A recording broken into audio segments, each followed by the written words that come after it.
tous, c'est Mélissa Mélo, on se retrouve pour une nouvelle vidéo un peu courte, je pense, j'espère, et un peu particulière puisque je vous ai proposé sur Instagram de vous expliquer mon barème lecture, comment je le faisais, ce que je mets dedans, et de vous donner quelques exemples. Donc il me reste 6% de batterie sur mon téléphone.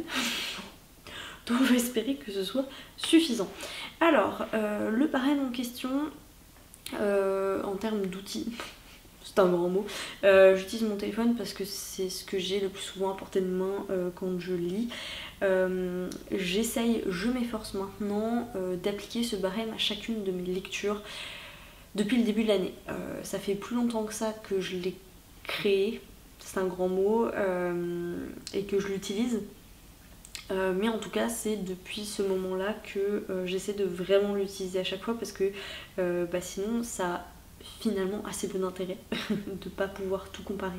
En gros ce barème je l'ai divisé en 5 catégories, j'ai mis 4 points par catégorie pour obtenir une note sur 20, sachant que après j'ai mis des défauts auxquels j'ai attribué un retrait de points. Voilà, si je vois ces défauts dans un livre, je retire des points. J'ai des cas un peu particuliers dans lesquels certaines catégories ne sont pas non applicable, auquel cas je la retire, ça me fait une note sur 16 que je mets sur 20 par la suite, voilà, tout simplement. Pourquoi j'ai voulu faire ce barème? Parce que je me suis rendu compte que mon avis sur un livre dépend essentiellement des souvenirs que j'ai de ma lecture, que si j'ai passé un bon moment pendant ma lecture, je vais avoir tendance à le recommander ou ne pas noter les points négatifs qui pourtant auraient été importants dans cette lecture. Est-ce que ça fait sens un peu ce que je vous raconte ou absolument pas? Et l'excellent exemple pour ça, c'est la dernière lecture dont je vous parlais en vlog, qui est Threads of Power. En gros, à la fin de la lecture, et ça m'arrive extrêmement souvent, je suis sortie de là en mode waouh, c'était une top lecture, je suis trop contente, je vais grave le recommander, c'était super. Et ensuite, je suis passée sur mon barème et je me suis dit ah ouais, mais en fait, il y a plein de petites choses qui me vont pas. Et je pense que c'est notamment aussi le cas avec, par exemple, dans une moindre mesure, Le Bâtard de Cozigan. J'ai passé un bon moment. C'était sympa, mais on va vous en faire une comparaison avec Mélo. En soi, il y a plein de trucs qui vont pas, enfin qui me vont pas à moi en tant que lectrice et qui du coup ne me permet pas de vous le recommander comme je l'aurais fait sur une fin de lecture. A l'inverse, il y a des livres qui me laissent une mauvaise impression à la fin, alors qu'en fait si j'étudie les choses avec un peu plus de recul, je me dis que tout n'est pas à jeter et ça me permet de mettre en valeur des choses qui moi m'ont déplu mais qui pourraient vous plaire ou plaire à d'autres gens. Voilà donc le pourquoi du comment de ce barème. Maintenant, les 5 catégories, c'est celles qui reviennent le plus souvent de toute façon quand on vous fait... Alors, on le fait de façon un peu moins académique maintenant, mais le tout début des comparaisons c'était vraiment comme ça qu'on faisait, parce que pour moi ce sont les grands points d'une lecture, c'est la plume. Dedans je mets tout ce qui est la qualité de la narration, la syntaxe, le vocabulaire, le rythme du phrasé, vraiment du phrasé, pas le rythme du livre mais le rythme du phrasé, est-ce que je suis en connexion avec cette plume ou pas, est-ce que c'est haché, trop court, pas bien. Voilà, c'est ça que je mets là-dedans. Ensuite, le second point, c'est le rythme. Ah là, tout est dit, hein. Est-ce que c'est longuet, est-ce qu'il y a beaucoup de retournements de situation, est-ce que ça tient en haleine, est-ce que je me suis ennuyée, est-ce que c'était rapide, est-ce que c'est une lecture qui prend son temps. Ensuite, les personnages, c'est là-dedans que je parle de tout ce qui est approfondissement des personnages principaux, des personnages secondaires, ce que j'attendais de ces personnages, leur background, est-ce qu'ils ont été bien creusés, pas bien creusés, est-ce qu'ils sont restés en surface, est-ce qu'ils sont sympas, pas sympas. Quatrième catégorie, c'est l'univers et c'est celui-là qui est pas toujours applicable. Et d'ailleurs la plume aussi parfois je mets non applicable parce qu'en fait je lis quand même beaucoup de traductions. Et parfois c'est difficile de dire si le problème vient, c'est quand il y a un problème de la traduction ou de la plume d'origine. Quand je lis en anglais, j'ai encore du mal en VO à noter ce point-là parce que je lis trop peu en VO et je suis pas encore suffisamment à l'aise. Ça dépend des périodes, hein. Quand j'étais en Irlande il y a 5 ans et que je lisais suffisamment en VO, je me serais sentie à l'aise pour noter ce genre de choses. Maintenant c'est plus le cas, donc il faut que ça revienne. Donc voilà, et l'univers du coup c'est pas toujours applicable parce que parfois il y a juste rien à en dire quand c'est notamment du contemporain. Voilà, c'est un contemporain policier, je vais pas avoir grand chose à vous dire sur l'univers. En revanche, j'ai fait récemment la présentation, je sais pas si vous l'aurez vu ou pas encore, sur My Absolute Darling de Gabriel Talant. C'est du contemporain, mais il y avait des petites choses à mettre, enfin que j'ai trouvé à dire sur l'univers.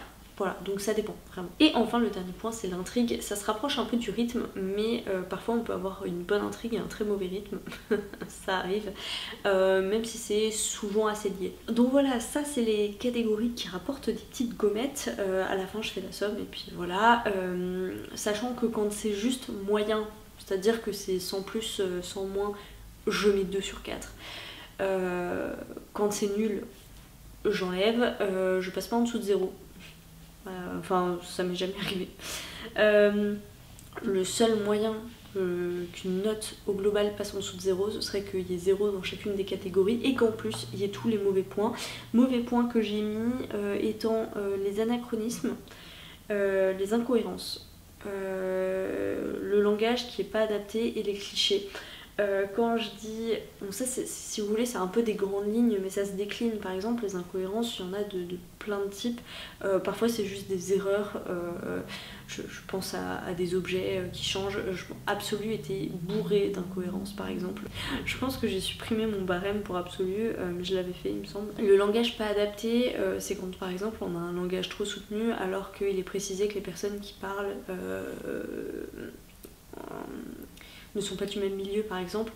Ça ce serait plutôt un point qui bonifierait. Alors moi je l'ai mis en mauvais point parce que c'est quelque chose que j'attends de base qui soit fait, donc du coup si c'est pas fait j'enlève des points, vous voyez le truc. Mais le plus souvent c'est quelque chose que je note en positif quand je vous en parle. Et les clichés, c'est là que je vais mettre tout ce qui est les trucs qui font lever les yeux au ciel en fait, notamment vis-à-vis des personnages en particulier, ou alors des clichés de situation, et tout ce qui est mal gaze aussi, que je vais mettre là-dedans. Voilà. Voilà, tout simplement, c'est un barème un peu plus simple. Voilà, c'est très très simple. Maintenant, je vais vous donner quelques exemples. Voilà, par exemple, L'heure des elfes, donc c'est un livre pareil que j'ai chroniqué dans une des présentations que vous aurez peut-être pas encore vu. En gros, il s'en est sorti avec une note de 11 sur 20. La plume, j'ai mis 2,5. J'essaierai de vous prendre une capture d'écran. La plume, en fait je mets à chaque fois ma petite note sur 4 puis un petit commentaire. Donc par exemple la plume là j'ai mis 2,5 sur 4 parce qu'elle avait rien d'exceptionnel et que j'ai trouvé les dialogues relativement plats. J'ai quand même mis un peu au-dessus de la moyenne, il doit y avoir une raison. C'est pas complètement subjectif, enfin je veux dire c'est complètement subjectif parce que c'est mon avis et mon barème, mais je veux dire c'était pas nul et ça m'a pas déplu. Mais il devait y avoir un tout petit quelque chose qui faisait que c'était un peu mieux que nul. Donc en fait là c'est vraiment là que je vais mettre mes bases d'argumentation et mes contre-argumentations en écrivant à la va-vite. Donc voilà. Le rythme 2,5 sur 4, les personnages 2,5 sur 4, l'univers 3 sur 4 et l'intrigue 2 sur 4. J'ai enlevé un point parce que les descriptions des femmes étaient juste imbuvables et j'ai enlevé 0,5 points. Ça c'est plus personnel sur le fait que ce soit un remake du Seigneur des Anneaux. Ça reste très ajustable, c'est à dire que je vais pas vous dire que c'est 100% objectif et que du coup ça me donne une note vraiment robotique de ma lecture, pas du tout. Ça reste quand même sur des impressions, ça reste mes émotions, mais ça me permettait d'appliquer à peu près la même chose à chacun et donc de pouvoir comparer des lectures et des notes. C'était surtout ça qui me dérangeait. Je l'ai fait sur Metalia qui s'en est sorti avec un 15 sur 20. J'avais 2,5 sur 4 pour la plume, le rythme 4 sur 4 parce que j'ai trouvé très bien, personnage 3 sur 4. Je pense que là il a perdu son point sur les personnages secondaires qui n'étaient pas très creusés. L'univers 3 sur 4 qui n'était pas assez immersif à mon goût. L'intrigue 3 sur 4 parce que c'était sympa mais ça cassait pas non plus 3 pattes à un canard. Et j'avais enlevé 0,5 points parce que, et ça je vous en ai parlé dans la comparaison, j'essaierai de vous la mettre en barre d'infos, l'héroïne avait pour moi le défaut de ses qualités, c'est-à-dire qu'elle avait des tocs et en fait c'était très mis en avant. Donc c'est ça qui construisait le personnage, donc c'était un point positif, mais le fait que ça boucle énormément là-dessus, ça en devenait un peu négatif, donc j'ai enlevé 0,5 points sur ma note. Et un exemple, et c'est ça qui me faisait vous en parler en story en fait, Threads of Power. Donc là j'ai un bilan à 13 sur 20, alors qu'honnêtement je suis sortie de cette lecture en me disant que ça allait donner quelque chose comme un 15 ou un 16, enfin dans ma tête en fait, voilà, je me disais ah bah voilà, c'était vraiment une lecture sympa, mais en relisant mes notes et du coup en attribuant des points par catégorie en fonction des petites notes que j'avais prises, bah ça donne un 13 sur 20. Donc 2 sur 4 pour la plume parce qu'il y avait des petits problèmes dont j'ai parlé, j'essaierai de vous mettre la présentation pareil en barre d'infos.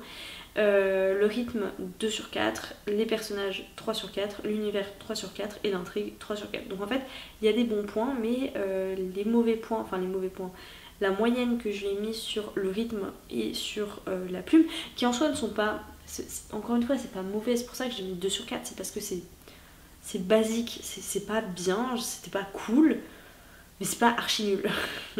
je pense que ça m'est arrivé de tomber sur des livres où effectivement j'aurais mis, parce que je faisais pas le barème à l'époque, en dessous de 2 sur 4. Bon, là j'ai pas d'exemple, mais je pense que sans souci, ouais, c'est des choses qui pourraient arriver. Voilà, j'ai fini de vous présenter mon petit barème. Encore une fois, rien de sorcier, mais comme vous me l'aviez demandé, ça permet de faire une petite vidéo un peu différente et puis de vous dire comment j'essaye d'automatiser cette comparaison réflexion autour des livres pour pas ensuite en avoir un avis biaisé quand j'arrive à la fin de l'année et que je me dis ah ouais celui-là j'ai passé un super bon moment. En fait c'est vraiment à la fin de mon bilan de l'année dernière en le faisant je me suis dit oh là là mais il y a plein de livres, j'en garde un souvenir assez flou forcément, il s'est passé plein de trucs pour moi l'année dernière. Comme j'ai pas tout noté, et bah résultat des courses j'ai des avis biaisés en fin d'année sur des livres que j'aurais peut-être noté différemment. Voilà, j'espère que cette petite vidéo vous a plu. N'hésitez pas à me dire vous dans les commentaires si vous appliquez un barème sur vos lectures. Comment vous les notez sinon? Est-ce que vous y allez au doigt mouillé en mode ah bah voilà comment je l'ai ressenti? Ou est-ce que vous êtes encore plus détaillé que moi sur les points et les demi-points que vous accordez? C'est vrai que c'est un exercice qui est pas toujours facile, mais je trouve que quand il est fait de façon régulière, il faut vraiment que je le fasse, à la fin de l'année ça donne quelque chose d'intéressant. Je vous remercie en tout cas d'avoir suivi cette vidéo et puis bon, en attendant un prochain sujet, je vous souhaite à toutes et à tous de très très belles lectures.